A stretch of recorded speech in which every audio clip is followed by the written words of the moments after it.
Bonjour à tous. Biodiversité, agriculture et jardinage sont interdépendants depuis des milliers d'années. Oui, mais depuis 50 ans, les agriculteurs et les jardiniers ont contribué un peu à la dégradation de cette biodiversité. Alors, préserver le patrimoine génétique des variétés d'hier, c'est aussi avoir une garantie pour notre avenir et qui sait, pour notre survie également. Alors, quelles sont les solutions concrètes? On va en parler dans quelques instants avec notre invité ici présent. Bonjour Christian. On se retrouve tout à l'heure, mais tout de suite, je rejoins Tom le jardinier et notre chef Nicolas Rota.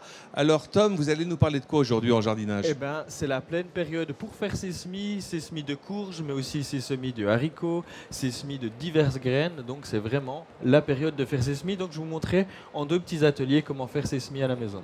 Le semis redevient vraiment à la mode au jardin et c'est beaucoup moins cher. C'est beaucoup moins cher et on peut surtout, quand on a un potager et quand on fait ses semis soi-même, on n'est pas dépendant des variétés qu'on trouve en jardinerie.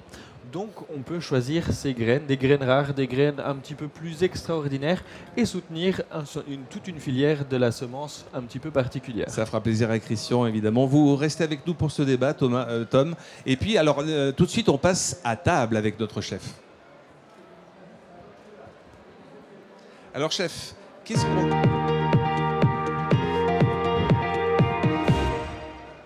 Chef, je crois qu'aujourd'hui, vous allez nous faire plaisir et vous allez nous concocter beaucoup de couleurs dans cette assiette. Effectivement, aujourd'hui, je vais vous préparer une recette à base de potimarron, de navets glacés, en utilisant bien entendu de l'ail noir, du Ça gingembre. vous fait plaisir, hein, chef. J'adore l'ail noir. Moi, l'ail noir, j'adore. C'est super en hiver et ça parfume vraiment les plats. Tout C'est à encore fait. pas très connu, l'ail noir. Hein. Non, c'est effectivement pas très connu parce que je pense que la majorité des personnes imaginent que ça a le goût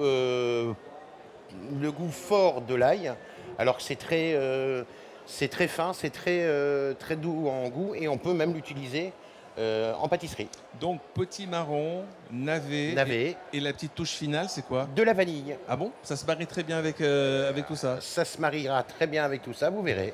Donc, potimarron, navet, vanille, un peu de beurre quand même. Sans beurre, il n'y aurait pas de cuisine. Sans matière grasse, non, ça va pas. Donc, on se retrouve tout à l'heure. Un petit peu de bouillon de volaille. Ah, quand même. Ouais. On se retrouve tout à l'heure pour voir un peu les étapes de cette cuisine. Mais on retrouve tout de suite notre invité dont je vous parlais tout à l'heure, Christian Leclerc. Bonjour.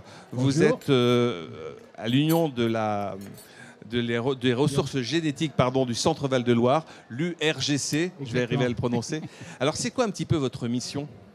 Alors, donc, notre mission dans le Centre Val-de-Loire, c'est en fait de faire l'inventaire, de valoriser l'ensemble des ressources génétiques et surtout des variétés anciennes et aussi également, on n'en parlera peut-être pas là, évidemment, c'est pas le sujet, mais les races animales aussi locales qui ont été en voie de disparition, qui effectivement, aussi bien sur les végétaux ou les animaux, donc étaient en voie de disparition et pour lesquels les acteurs locaux, que ce soit des éleveurs, des agriculteurs, des jardiniers, des maraîchers, se sont emparés pour faire en sorte de relancer ces variétés anciennes parce qu'elles étaient connues mais dont on a perdu en fait l'essentiel de leurs connaissances. Quoi. Alors on parlait tout à l'heure de dégradation de la biodiversité. Moi je voudrais qu'on redéfinisse un petit peu qu'est-ce que la biodiversité au-delà du dictionnaire. La biodiversité, effectivement, on en parle beaucoup un peu à travers. On peut dire la biodiversité, c'est construit sur trois piliers. Je dirais l'ensemble des ressources génétiques, ce dont on parle, qu'elles soient animales ou végétales. Ce sont l'ensemble des espèces et puis aussi les écosystèmes qui vont avec. Et donc, quand on parle en fait de biodiversité, on pense souvent à biodiversité sauvage parce qu'on parle beaucoup de biodiversité sauvage, évidemment, dans les médias, à la télévision en particulier. Donc ce sont les animaux, les végétaux sauvages, mais il existe, et j'espère qu'on va en parler là largement, donc c'est la biodiversité de nous, ce qu'on appelle domestique, c'est-à-dire en fait toute la diversité des races et des variétés végétales qui sont produites et qui ont été produites et créées pour l'agriculture et l'alimentation.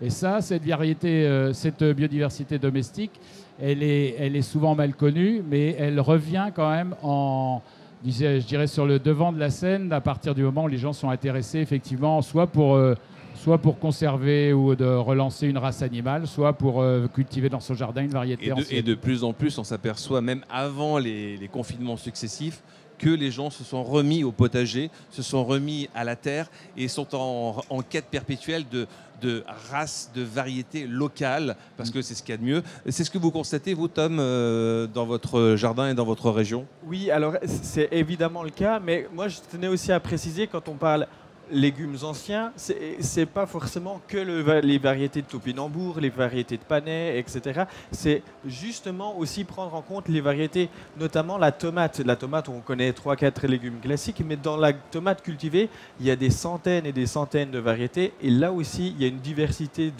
à conserver dans ces variétés-là. C'est quoi une vieille variété, Christian? Ce que je disais un peu tout à l'heure, une vieille variété...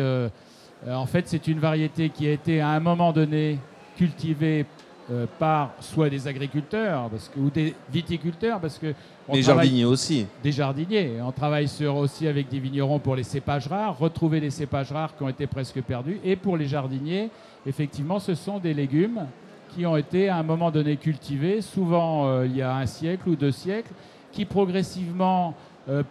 par le développement effectivement des semences commerciales, ont fait qu'elles ont été moins demandées. On ne les trouvait pas sur le marché parce qu'évidemment, elles étaient moins importantes. Et donc, ces variétés, progressivement, elles se sont perdues ou alors elles étaient en voie de disparition. Et le rôle de l'URGC, c'est d'accompagner toutes ces personnes et ces associations pour remettre en route ces variétés. Et là, c'est un travail qui est de spécialiste que je peux expliquer aussi. Alors vous êtes de véritables détectives à l'URGC. Vous lâchez rien. Vous êtes des enquêteurs, de fins enquêteurs. Ça marche comment alors? Alors, on est enquêteurs au début parce qu'effectivement, la première chose qu'on a à faire, et notre travail, c'est l'inventaire. C'est-à-dire retrouver ces vieilles variétés, alors sous différentes formes. Ça peut être un jardinier, donc un particulier qui avait une collection chez lui parce qu'il était collectionneur, donc qui vient nous voir pour nous dire voilà, je ne sais pas comment faire pour relancer cette variété ou pour la permettre de la développer pour d'autres. Ou alors ça peut être aussi par hasard, on retombe, nous, l'URGC, en faisant cet inventaire, on retourne sur une vieille variété qu'on va trouver au fond d'un champ ou d'un jardin. Ça, c'est la première étape, c'est l'inventaire. Faire l'inventaire de ce qui existe.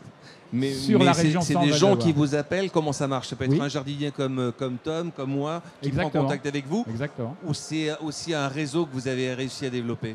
Alors, il y a effectivement des gens qui viennent vers nous parce qu'on n'a que 20 ans d'existence, donc tout le monde ne nous connaît pas encore forcément, n'ont pas le réflexe de venir vers nous, même si on a un site internet, même si effectivement on communique.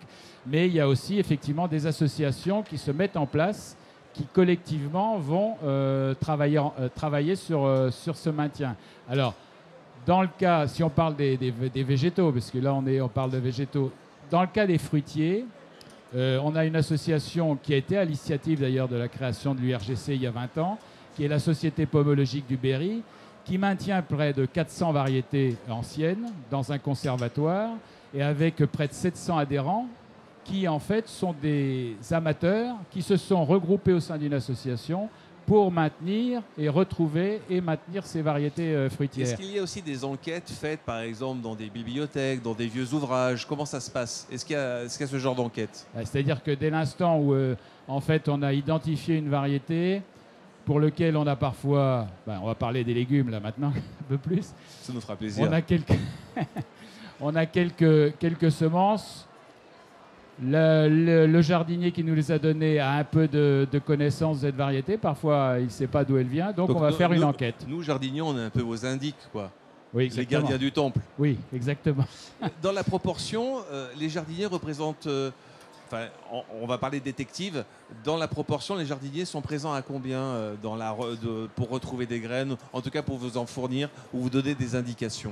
C'est la grande majorité, mais parce que quand je parle de collectionneurs aussi, ce sont des jardiniers collectionneurs. Très bien. C'est essentiellement cela. Ce que je voulais dire aussi, c'est que il n'y a pas que la semence dont il faut remultiplier pour la faire développer, il y a la connaissance historique de cette variété. Donc on va faire des enquêtes aussi auprès comme on dit, des anciens. C'est-à-dire on va essayer d'aller rechercher, on fait des ateliers avec des gens qui viennent nous voir, qui ne sont évidemment pas des gens de votre âge. J'ai le même âge que vous, Christian. Presque. Oui, c'est vrai, peut-être. Et moi aussi. Mais souvent, on va dans les EHPAD, on fait du travail dans les maisons de retraite en parlant de telle ou telle variété. Dites-nous, alors voilà, on a retrouvé cette variété, est-ce que vous en avez la mémoire et tout ça. Et c'est comme ça qu'on reconstruit aussi, au-delà de la description de la variété, aussi l'historique de cette variété. C'est vrai que quand on est jardinier ou paysagiste, c'est pas que creuser un trou et planter quelque chose. Il y a de l'histoire, il y a de la beauté, de l'esthétisme, il y a du savoir-faire et il faut connaître énormément de choses sur une graine. Par exemple, il faut savoir comment on l'a plantée, à quelle époque, à quelle profondeur, avec quoi elle s'associe. Il y a des plantes qui s'aiment, d'autres qui se détestent. Pour vous, quand vous recherchez de vieilles variétés, ça marche comment pour vous, Tom? Vous préférez quoi comme variété? Moi, je vais regarder déjà les résistances aux maladies. Ça, c'est quelque chose qui, pour moi, est assez intéressant, autre que le patrimoine, parce qu'il est important pour moi de ne pas utiliser de pesticides, de ne pas utiliser d'intrants chimiques dans mon jardin, parce que ce que je mange, c'est ce que je cultive. Donc, je veux manger quelque chose de sain. Donc, pour moi, c'est quelque chose d'important d'avoir déjà ça, et on en retrouve pas mal dans les anciennes variétés. Et puis, dans un jardin, quand on passe de l'assiette à la terre, ou de la terre à l'assiette plutôt, eh ben, savoir si ça se conserve bien en chambre froide, si ça mûrit bien en chambre froide, ou si ça supporte le transport, la gestion collective, c'est pas des facteurs qui sont très importants pour moi. Donc c'est le goût et les maladies. Effectivement. Christian, est-ce que c'est aussi quelque chose que vous testez, c'est-à-dire la graine, évidemment, dans le sol, dans la production, mais après, la conservation et tout ça? Oui, alors en fait, une fois qu'on a identifié, effectivement, si on veut la tester, il nous faut des semences. Donc, il faut les multiplier. Donc, on va effectivement, avec tous nos acteurs locaux, jardiniers en particulier, multiplier cette variété pour avoir cette semence, en fait, pour en faire de l'expérimentation, l'observer. Et là, on est dans les premières étapes, parce qu'on est encore bien loin, effectivement, du développement et de la valorisation alimentaire, par exemple, sur les aspects goût, ou cuisine. Hein. Alors, ces caractéristiques, en fait, évidemment, comme je vous dis que ce sont des variétés anciennes, pas toutes, ça dépend des espèces, mais ces variétés ont parfois été cultivées il y a 150 ou 200 ans. Donc elles ont, comme les variétés modernes, un patrimoine génétique, mais elles ont un patrimoine génétique qui fait que ces variétés se sont adaptées localement là où elles étaient cultivées avant le développement de l'agriculture moderne, donc souvent effectivement avant les pesticides. Donc les résistances aux maladies font partie aussi de leur patrimoine. La résistance, vous parliez, on parle de résistance abiotique, donc à la sécheresse, à la chaleur, tout ça. Évidemment, ces variétés, elles sont comme certaines sensibles, d'autres elles sont résistantes, mais en tout cas c'est un patrimoine génétique comme les autres.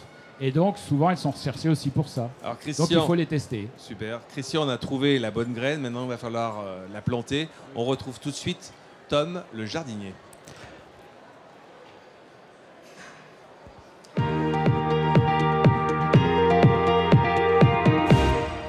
Alors Tom, on parlait de plus en plus de semis, ça devient très facile maintenant pour le jardinier, mais il y a quand même quelques règles à respecter. Donnez-nous toutes vos astuces, Tom. Eh bien oui, aujourd'hui, on va faire un premier atelier de semis avec des semis de courges, mais vous pourrez faire pareil chez vous avec les courgettes, les melons, les pastèques, si vous avez le climat qui leur convient. J'ai pour ça très peu de matériel et je vais essayer d'utiliser un petit peu de matériel de récup ou du matériel qui vous permettra de planter directement votre planton au potager. Là, j'ai des petits pots, on en trouve soit avec de la tourbe. Évitez de trouver des matériaux qui sont à base de tourbe, mais on en trouve très facilement avec des fragments de bois et ça vient des forêts françaises. Donc là aussi, cocorico, on évite d'importer de la tourbe qui vient de Chine. Ensuite, pour mes étiquettes, au lieu d'utiliser des étiquettes qui sont en plastique, qui risqueraient de ne pas forcément supporter, qui risqueraient de ne pas se décomposer dans le jardin, moi j'utilise simplement des vieux bâtonnets de glace que j'ai récupérés de mon été en bois et là ça va se composter très simplement. Ensuite pour les graines, eh bien, évidemment vous allez sélectionner la graine qui vous convient. Pour les plus grosses graines comme la graine de courge, alors là je ne l'ai pas fait, on est sur le salon de l'agriculture, c'est un petit peu plus compliqué, mais vous pouvez les mettre trempées une nuit dans de l'eau à température ambiante et là vous allez voir, vous allez pouvoir avoir des facilités de la germination de nos graines.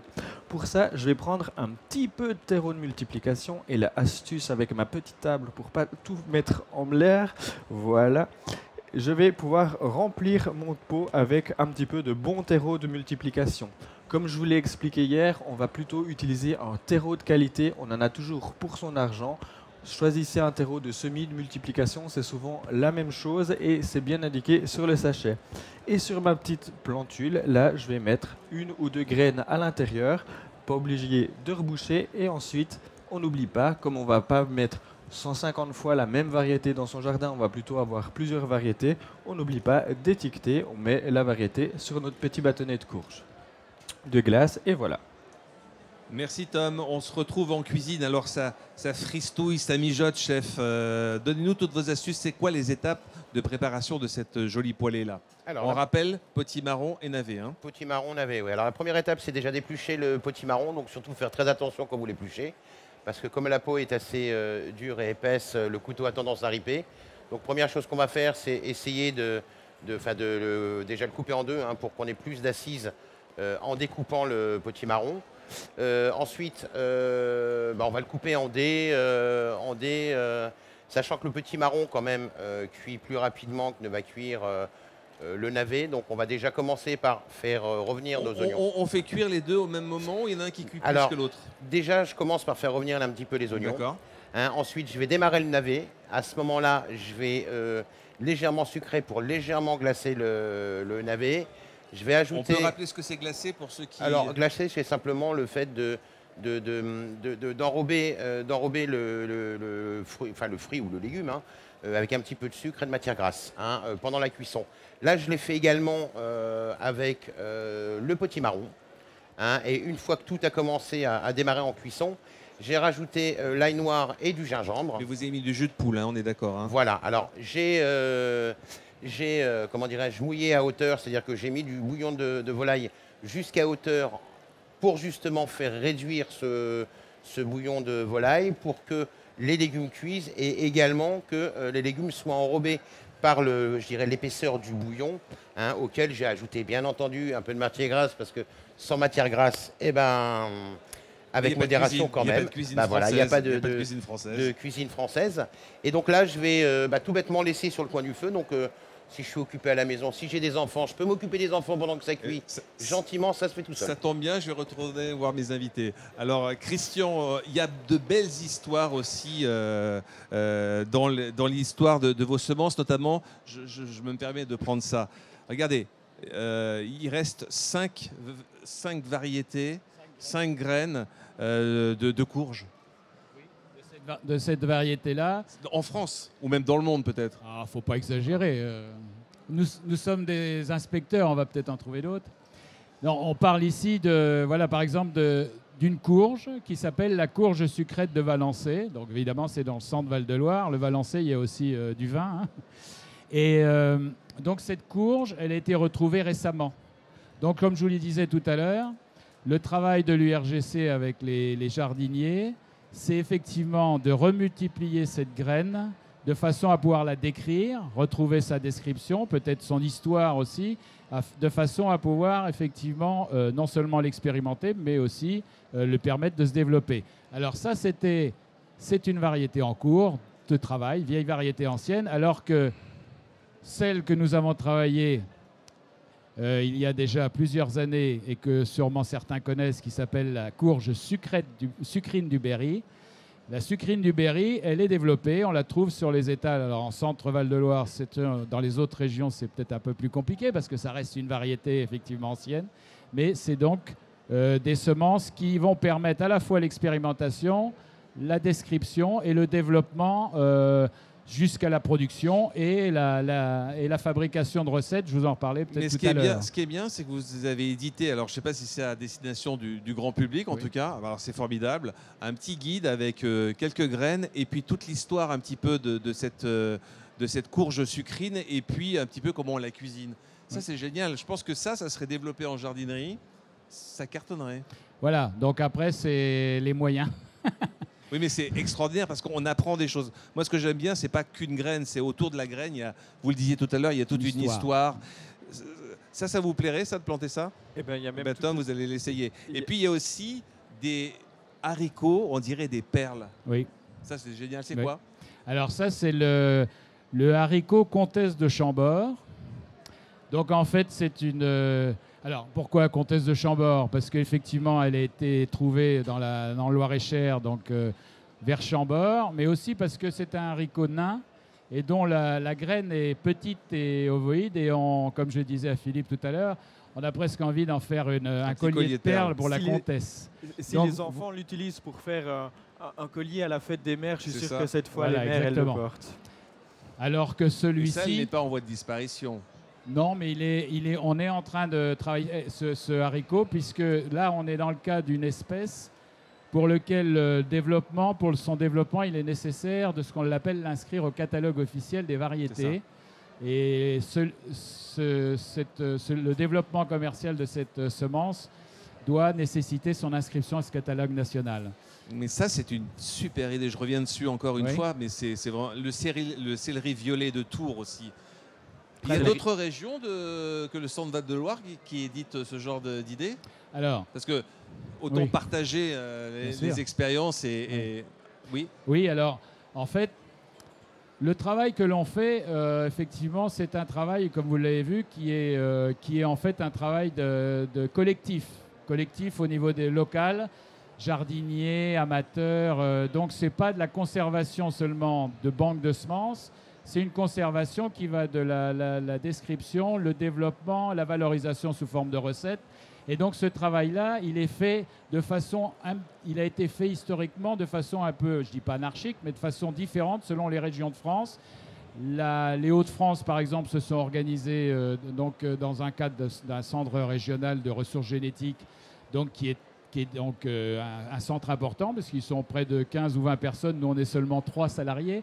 Et d'autres pour lesquels il n'y a même pas de salariés. Donc en fait, l'objectif, nous, en même temps que nous sommes URGC Centre Val-de-Loire, c'est de faire en sorte de créer au niveau national, est-ce que l'on est en train de faire, on devrait l'avoir fait à la fin de l'année, une association nationale des centres de ressources génétiques de notre type qui s'appellera Terra Biodive, et dont l'objectif est donc de défendre la biodiversité domestique au niveau national, mais surtout de faire en sorte auprès des pouvoirs publics, mais aussi de l'ensemble des acteurs, que la biodiversité domestique existe. Elle a sa part dans la biodiversité générale, et donc de faire en sorte qu'on puisse redévelopper de façon collective, encore une fois, là, et non plus au niveau régional mais national, toutes ces vieilles variétés qui sont en voie de disparition. Grâce à vous, on a pris une nouvelle expression, biodiversité domestique. C'est la première fois que je l'entends et je suis heureux d'apprendre toujours des choses chaque jour. Pour nos jardiniers amateurs, rapidement, quelle est la différence entre les hybrides F1 et les variétés hybridées et les variétés, on va dire les vieilles variétés? Les vieilles variétés, d'abord, quand on parle d'hybridation, déjà, il y a les espèces pour lesquelles on dit espèces autogames dans la mesure où elles se reproduisent sans effectivement pollution du pollen extérieur. Hein, c'est le cas par exemple du haricot. Le haricot, si on le multiplie de façon simple, tandis que la courge effectivement peut recevoir du pollen extérieur. Donc si on veut la multiplier, il faut l'isoler un petit peu de toute autre courge, ou potiron, ou autre.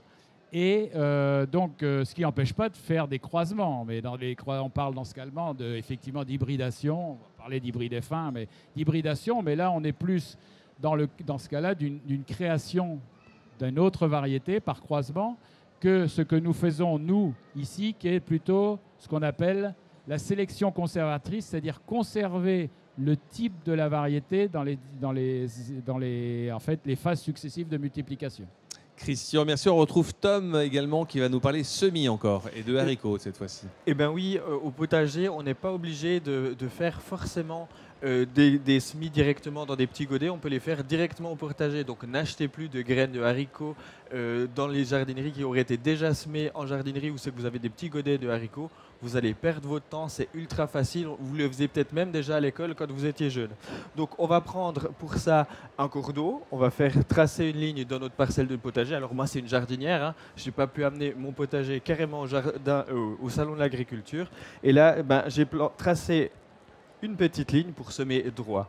Et ensuite, là, mes graines de haricots, encore une fois, on aurait pu les faire tremper une nuit dans de l'eau à température ambiante pour pouvoir avoir des graines qui se multiplient plus facilement. Et ensuite, je vais les disposer tous les deux à 3 cm le long de ma ligne. Et à l'aide d'un râteau, on va pouvoir refermer notre sillon et on va bien arroser avec un bon arrosoir. Et là, on y va généreusement. Il faudra bien maintenir humide jusqu'à la germination. On n'oublie pas à nouveau de bien noter la variété. Là, c'est vraiment nécessaire. Après, une fois que la croissance sera là, il faudra peut-être un petit peu désherber pour limiter la concurrence, au moins au début, parce que ces petites graines, elles sont quand même un petit peu plus fragiles que les herbes indigènes, donc les adventices ou la mauvaise herbe. Pendant l'été, n'hésitez pas à pailler, vous utiliserez moins d'eau et puis un petit peu à griffer régulièrement la terre. Puis vous allez avoir de belles récoltes de haricots. Vous pouvez faire ça pareil avec les petits pois, c'est la pleine saison. Les haricots, on va quand même attendre jusqu'à la mi-mai, la fin des saintes glaces. Les petits pois, les fèves, les pois mange-tout, etc. Voilà.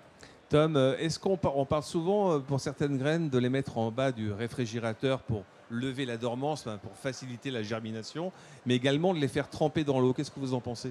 Alors moi, j'utilise plutôt la technique de les faire tremper dans l'eau à température ambiante. Une nuit, ça suffit généralement. Généralement, ça va faciliter parce qu'on n'arrose jamais assez nos premières semis et on a vraiment des meilleurs résultats après. Moi, je conserve certaines variétés de graines dans mes frigos. C'est plutôt pour les conserver que je les utilise dans le frigo. Mais il y a d'autres techniques. Par exemple, si on veut semer ces pépins de pommes, mais on ne sera pas sûr de la variété, c'est pour lever cette germination. Elles ont besoin de passer l'hiver dans une condition un peu pré-hivernale. Donc, c'est pour ça qu'on peut les conserver au frigo. Les haricots, ça s'associe avec quoi au jardin? Alors moi, j'aime bien faire une association de 3 plantes. Le haricot à rame, pas forcément le haricot nain qu'on a vu juste avant. Je plante aussi à son pied un pied de maïs, comme ça le haricot à rame pourra pousser dessus. Et puis on va avoir au pied la courge. La courge, elle a besoin de beaucoup d'azote. Moi, à l'époque, quand j'étais fils d'agriculteur, je suis toujours fils d'agriculteur, mais j'ai plus de fumier à disposition dans mon jardin. Et là, il y avait de l'azote dans le fumier, il y avait d'autres nutriments. Et là, c'est le haricot qui va donner de l'azote à ma courge. Donc, c'est une association gagnant, gagnant, gagnant. Et ça s'appelle donc les 3 sœurs, je crois. Hein, la Milpa aussi, c'est une association qui se retrouve assez facilement. Et même en termes alimentaires, c'est très très bien. Est-ce que vous associez dans votre potager des plantes fleuries pour augmenter la production de légumes, pour attirer les pollinisateurs par exemple? Bien évidemment, on a plein d'insectes, on a plein de choses qui peuvent être associées avec les haricots notamment, mais avec d'autres. Moi, je pense à la bourrache, où c'est que les petites fleurs, le chef nous dira peut-être après que ça s'utilise. On peut utiliser la camomille, on peut utiliser le souci, on peut utiliser plein de fleurs. On peut même, il y a aussi les herbes aromatiques qu'on a tendance à pas associer avec les légumes, mais la lavande attire les insectes. Moi, j'ai l'origan. Une fois que vous avez de l'origan en fleurs, moi, quand j'enregistre mes vidéos, quand je fais des vidéos sur YouTube, j'essaye de m'éloigner de lui tellement il y a d'abeilles et il y a de bourdonnements et ça fait du bruit parasite dans mes micros. Donc, vraiment, l'origan, c'est quelque chose qui attire pas mal d'insectes. Merci Tom. Allez, on passe tous en cuisine. On va retrouver notre chef. Venez avec nous, Christian, parce qu'on vous a mis l'eau à la bouche tout au long de cette émission. Alors Nicolas, comment on dresse cette assiette? Alors toujours au centre, en essayant de monter au fur et à mesure vers le dessus pour justement donner du volume. L'idéal sur une poêlée de légumes comme ça, c'est effectivement comme hier à une assiette creuse. Maintenant ça avec un petit morceau avec un petit médaillon de veau ou un petit filet de poisson, un dos de cabillaud. Et la vanille, vous la mettez quand, la vanille? Alors la vanille, je l'ai mis pendant la cuisson. Ah, ok. Vous l'avez mis pas au début? Non, non, je l'ai mis en cours de cuisson. Je l'ai mis en cours de cuisson avec l'ail noir et le gingembre. Et puis après, vous voyez, ça donne un petit goût sucré naturel. Ça donne un petit goût sucré naturel. Bon, j'ai légèrement sucré aussi, hein. Donc ça donne un petit goût sucré naturel. L'ail noir va donner un léger petit goût fumé, hein, qui va être, qui va bien se marier avec la vanille, hein. Et puis. Vous m'avez donné envie de manger du navet de nouveau. Eh ben, écoutez, les courges, c'est très bien. Remplacer la coriandre de cette assiette? Alors on peut effectivement remplacer la coriandre, hein, par du persil. Le cerfeuil, on n'est pas encore en saison, donc on va éviter, hein, parce qu'on essaie de travailler le maximum les produits de saison. Mais avec du persil, on peut effectivement le faire. Mais la coriandre, voilà, donne un goût qui se marie bien avec la vanille, avec le gingembre. Et puis ça amène un peu de verre à l'assiette. Voilà. Merci beaucoup tous les amis. Alors dites-moi un dernier mot, Christian, parce oui. qu'il faut rendre l'antenne bientôt. Dites-moi tout. Sachez qu'avec la sucrine du berry, Vous avez besoin de vanille. elle a un goût de vanille incorporé, Voilà. puisque c'est naturel, un goût de vanille et aussi donc de melon. D'accord. Donc c'est à cuisiner aussi bien en Chef, vous sucré allez comme planter salé. ça dans votre jardin pour l'année prochaine. Et Je demanderai à Tom des conseils pour, Et je donne au chef, effectivement, des cartes de cuisine que l'on fait avec Tenez. l'Éducation nationale et l'ensemble des lycées du Lassemble. Ben voilà, vous échangerez vos numéros de téléphone. En tout cas, merci à tous. On se retrouve bientôt pour de nouvelles aventures. À très bientôt et bon appétit.